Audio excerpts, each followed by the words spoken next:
Alors aujourd'hui, je vais vous parler de quelque chose qui me tient à cœur et qui me fait royalement chier, on va l'avouer.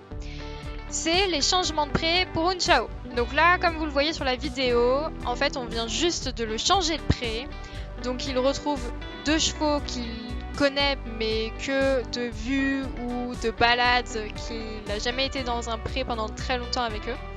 Donc bien sûr, on l'a changé de pré avec sa chérie pour pas que ça soit trop déstabilisant non plus. Du coup, forcément, il y a une notion de hiérarchie qui s'installe au début, c'est normal. Après, il n'y a pas eu de coup méchant, on est resté quand même suffisamment longtemps pour vérifier, etc. Donc tout allait bien à ce niveau-là. Puis bon, comme vous voyez, il reste avec sa chérie, donc il a quand même un point de repère. En fait, le problème, c'est que ce changement de pré, ça amène d'autres problèmes par la suite, notamment au niveau du travail. Parce qu'il se focalise sur sa chérie, c'est sa référente, et du coup c'est une catastrophe quand moi je veux le travailler et le séparer. Donc j'ai fait une séance de travail à pied, que vous voyez sur ces images, où au début tout se passe pour le mieux, c'est-à-dire qu'il répond très bien, on travaille des bases qu'on commence à connaître maintenant, comme l'immobilité, le rappel aussi, donc ça c'est plutôt pas mal. J'ai pu aller un peu plus loin au niveau de l'immobilité parce que je peux me placer derrière, le toucher au niveau de la croupe, etc. sans qu'il bouge. Donc j'étais vraiment plutôt fière. Du coup, un très bon début de séance.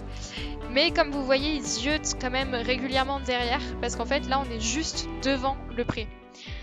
Donc il ziote derrière pour voir s'il voit quand même sa chérie qui soit pas trop loin quoi. Sauf que le problème commence à partir du moment où il ne la voit plus parce qu'elle s'éloigne. Parce que forcément, elle va rejoindre les autres chevaux qui sont au fond du pré. Et là, ça commence à être la panique pour monsieur. Donc là, c'est le moment où, vous voyez, il va décrocher complètement. Parce que sa chérie commence à s'éloigner. Donc du coup, j'ai 2-3 rappels. Mais après, c'est fini. Il essaye du coup de se rapprocher du pré, parce qu'en plus le pré il est séparé par une simple ficelle. Donc elle n'est pas électrifiée en plus. Et là vous voyez il commence les allers-retours pour pouvoir y aller. Donc moi j'essaye de rester la plus calme possible. Je fais uniquement des rappels parce que ce que je veux c'est lui montrer qu'avec moi il y a la friandise, il y a du confort. Et franchement, c'est vraiment pas évident d'être calme dans ces moments-là parce que lui, il est complètement en panique et du coup, honnêtement, il me balance sa frayeur en plein visage et c'est pas facile de devoir gérer soit ses émotions quand lui il est complètement surexcité. Donc là, il se calme un peu, j'essaye de reprendre le travail. Bon, honnêtement, ça mène pas à grand-chose, hein. Puis en plus, du coup, forcément, à force de l'appeler, sa chérie, elle revient. Mais ça ne le calme pas.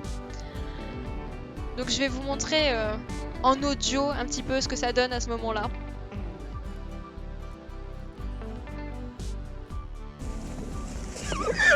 Loulou! Viens. Non, non, non. Oui, ça. Viens.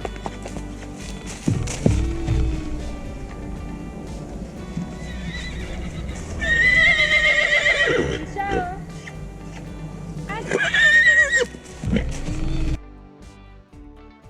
Donc en fait, on voit bien que j'essaye de rester la plus calme possible, de lui mettre un maximum de confort quand il est vers moi.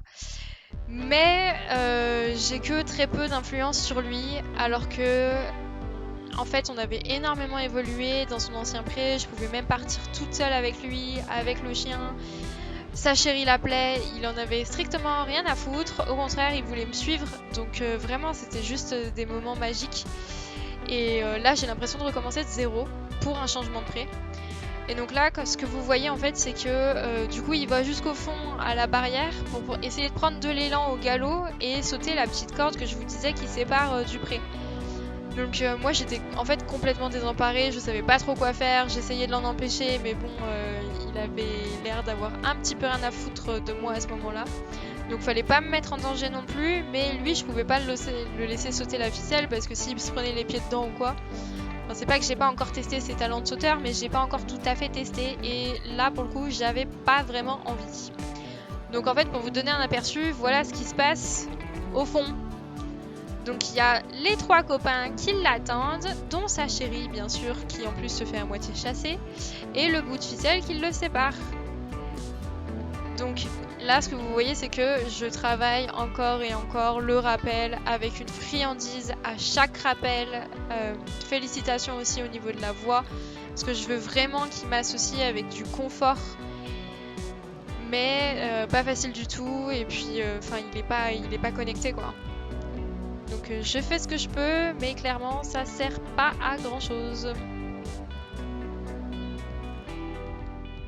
Du coup, ce que je décide à ce moment-là, c'est au bout de 3 rappels qu'il fait correctement, c'est de le laisser là-dessus et de le remettre au pré, parce que c'est vraiment du stress et j'ai pas envie de le stresser de fou quoi. Donc le lendemain, je reviens et je décide de faire une balade en longe. Ça s'est forcément mal passé, c'est-à-dire qu'il m'a arraché la longe à un moment donné pour retourner plein galop au pré. Sa chérie s'est carrément jetée sur les barrières pour aller vers lui, donc ça aurait pu très mal se finir parce que forcément c'était l'endroit où il y avait des barbelés.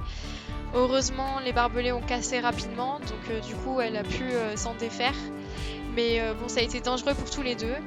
Donc ce que j'ai fait, c'est que j'ai quand même pris la longe et sur le chemin, pour l'éloigner du pré, comme vous voyez, on a fait du travail de transition, beaucoup de transition, où en fait il a été plutôt fin et là il n'a pas cherché à m'arracher la longe, bien au contraire.